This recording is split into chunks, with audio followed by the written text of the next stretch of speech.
राधे राधे, हरे कृष्णा। तो फ्रेंड्स, आज हम बताएंगे आप लोगों के लिए कि लड्डू गोपाल के साथ हमें रक्षाबंधन कैसे मनाना है, उनको हमें कैसे राखी बांधनी है। ठीक है, ये सारी जानकारी हम इस वीडियो में आप लोगों के लिए देंगे और हमें उन्हें क्या गिफ्ट देना है। तो आप वीडियो को पूरा देखें। और फ्रेंड्स, आप अपने मतलब जो लड्डू गोपाल हैं उनकी सेवा करते हैं, तो आपने उनको अपने भाई के रूप में या फिर पिता के रूप में या फिर मतलब कुछ लोग लड्डू गोपाल के ही रूप में, कुछ लोग सखा के रूप में इस तरह से सेवा करते हैं। तो आपके मन में ये वाली बात नहीं आनी चाहिए कि वो हमारे मतलब भाई नहीं है। सबसे पहले वो हमारे प्रभु हैं, ठीक है, हमारे इष्ट देव हैं। तो हमें उनके ही राखी बांधनी चाहिए। और ये जो राखी है वो एक रक्षा सूत्र होता है, तो हम उनसे अपनी रक्षा का वचन देते हैं इस दिन। तो इस तरह से आप अपने लड्डू गोपाल के राखी बांध सकते हैं। आप उनको अपना भाई मानते हैं, ऐसा कोई ज़रूरी नहीं है। कुछ लोग पुत्र मान के सेवा करते हैं, कुछ लोग अपना मतलब पिता मान के सेवा करते हैं। तो ऐसा कोई ज़रूरी नहीं है कि आप उनको भाई ही मान के सेवा करते हैं तभी आप उनके राखी बांधेंगे। और अगर आपके घर में लड्डू गोपाल नहीं है तो आप अपने गणेश जी के राखी बांध सकते हैं, राम जी के बांध सकते हैं। मतलब जो भगवान आपके घर में हैं, जिनको आप मानते हैं, जो आपके इष्ट देव हैं, उस दिन रक्षाबंधन वाले दिन तो आप उनके राखी बांध कर अपनी फिर आपके घर में जो पूजा होती है, सोना पूजे जाते हैं, उनको पूजन किया जाएगा। उसके बाद में आप अपने भाइयों के राखी बांधें। और फ्रेंड्स, इस दिन हम रक्षा सूत्र अपने भाइयों के कलाई पर बांधते हैं, जिससे हमारे भाई हमारी रक्षा कर सकें। तो ये सोचिए, भगवान से ज़्यादा हमारी रक्षा कौन कर सकता है। तो सबसे पहले हमें अपने भगवान के ही राखी बांधनी होगी, ठीक है। तो सबसे पहले जो रक्षा सूत्र होता है हमें भगवान जी के ही बांधना होगा। तो उस दिन आप अपने लड्डू गोपाल को सुबह जल्दी स्नान आदि करने के बाद में उठाएं। उठाने के बाद में उनको जल पिलाएं। अगर आप दूध देते हैं सुबह तो दूध दें। फिर उनको स्नान कराना होगा। स्नान आपको पंचामृत से स्नान कराना है। पंचामृत नहीं हो तो गाय के कच्चे दूध से स्नान कराएं। गाय का कच्चा दूध भी अगर नहीं है सुबह सुबह में तो आप चंदन को जल में घोलकर चंदन से स्नान कराएं। मतलब कोई आपको स्पेशल स्नान कराना होगा शुद्ध जल से, मतलब साफ, मतलब उस जल से तो रोज़ाना आप कराते ही हैं, जैसे गंगा जल डाल के हम डेली कराते हैं स्नान। लेकिन जब कोई त्यौहार होता है, कोई मतलब बड़ी तिथि होती है, उस दिन हमें स्पेशल स्नान कराना चाहिए। वो कराने के बाद में हमें इत्र सेवा देनी होगी। अंग पोषण कर दें पहले आप अच्छे से, उसके बाद में इत्र सेवा दें। उसके बाद में आप और फ्रेंड्स, हम अपने प्रभु को बहुत प्यारे मतलब नए कपड़े आप लेकर आएँ या फिर अपने हाथों से बनाएं। तो अगर आप अपने घर पे बनाते हैं तो अपने हाथों से भी बना सकते हैं, या फिर मार्केट से नई ड्रेस लेके आएँ। उस दिन आप उनके लिए नए कपड़े पहनाएं, नया मुकुट लगाएं, माला पहनाएं। और इस तरह से आप अपने प्यारा से श्रृंगार करके उनको शीशा दिखाएं और उनकी नज़र ज़रूर उतारें, नज़र उतारना नहीं भूलें। और फिर हमने दीप जला लिया है, धूप जला ली है।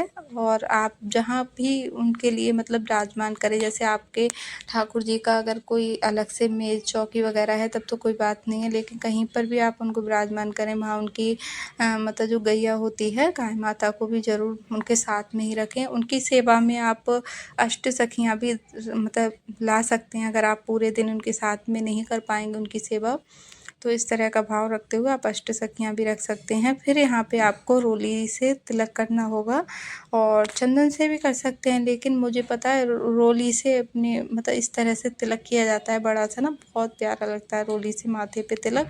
तो देखिए हमारे गोविंद का कितना प्यारा तिलक लग रहा है। उसके बाद में आपको तिलक पे चावल लगाने होते हैं और चावल बिल्कुल भी टूटे फूटे ना हो। और फ्रेंड्स, जो आपने दीप मतलब अपने ठाकुर जी के आगे जलाया है उस दीप को आपको नहीं उठाना है।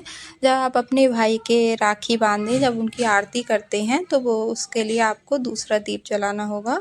और यहाँ पे फिर हम फूल चढ़ा देंगे, जो भी फूल हमारे पास है, गुलाब के, गेंदा के, वो फूल चढ़ाएं आप।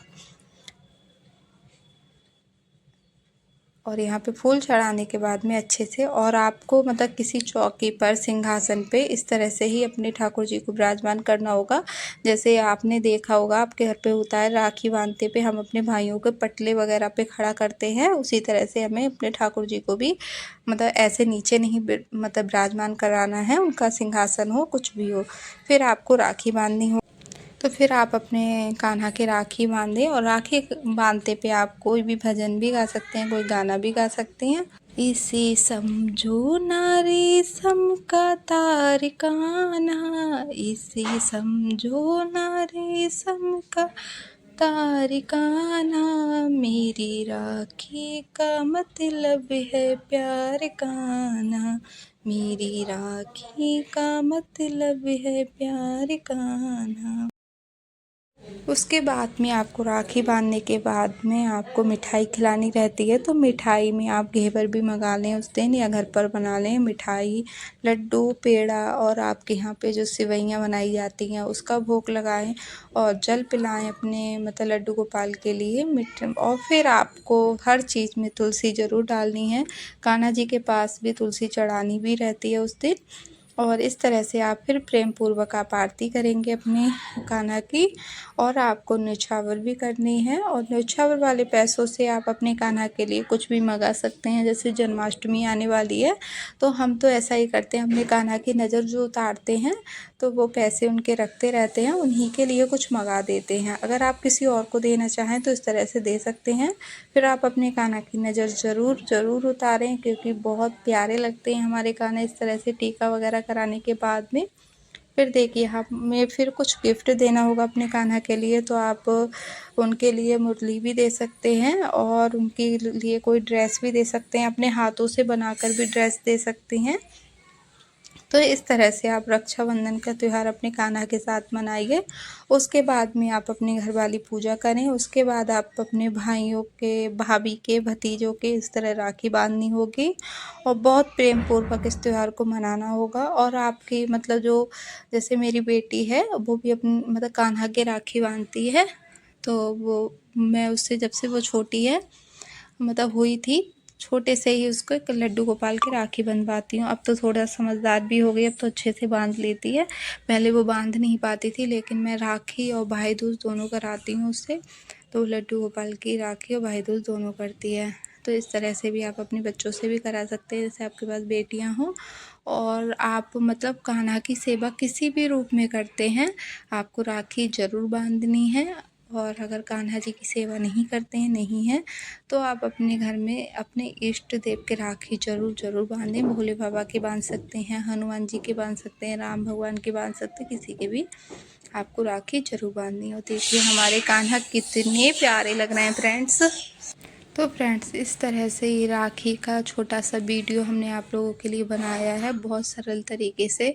तो ये आपको कैसा लगा? अगर थोड़ा भी यूज़फुल रहा हो ये वीडियो तो मतलब आप कमेंट ज़रूर करना और चैनल पे नए हैं तो सब्सक्राइब भी कर लीजिए। और अगर हमारा वीडियो अच्छा लगा हो तो लाइक ज़रूर कर देना और कमेंट करके ज़रूर बताना कि आप किस तरह से मनाते हैं अपने कान्हा के साथ में राखी का त्यौहार। और मिलते हैं नेक्स्ट व्लॉग में, तब तक के लिए राधे राधे, हरे कृष्णा, हर हर महादेव।